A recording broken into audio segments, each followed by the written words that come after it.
There's lots of sounds that can keep people awake, but there's also sounds that can allow people to fall asleep. Let's talk about the awake sounds just for a moment. If you look at the sounds that are going to wake people up, they actually are different, oftentimes by gender. So a perfect example of this would be the baby cry. Okay? Moms hear the baby barely cry. Dads sleep through baby cries. What's interesting is it really depends upon on the dad.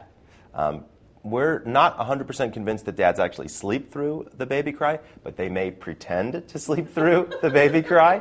And so hoping that the mother will get up and deal with the child, because a lot of dads aren't necessarily in that role. In our house, I can hear my kids cry almost before it gets out of their mouth, and I'm dashing across the house, whereas my wife is absolutely out cold. So it can vary quite a bit. The smoke alarm is one of the things that you'll obviously are tuned in to hear, to listen for. If somebody breaks a window or you feel like somebody's breaking into the home, those are types of sounds that you will hear. Another pretty disturbing sound could be your bed partner. Everything from snoring to gas to whatever it is can keep people awake.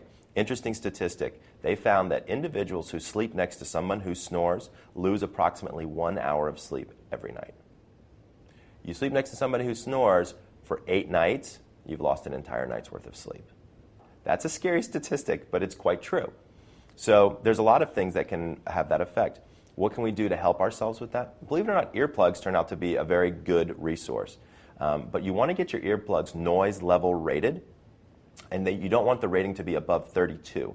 The reason being is then you can't hear the baby cry or you can't hear the smoke alarm. So, and looking for those foamy earplugs that you can find almost anywhere actually turns out to be a really good option. Another thing we found is that there is data to suggest that listening to ocean sounds will actually help people relax and fall asleep. But a babbling brook or rain may make you want to go to the bathroom. So you need to be pretty careful about the sounds that you're going to be hearing, because some of them are going to have different reactions to you. Okay? Do I have a problem with people sleeping with music? No. But Metallica is probably not the best to fall asleep to, although there are probably plenty of people out there who can fall asleep to that. You want music without words, generally speaking, and you want music that's going to be reasonably soothing.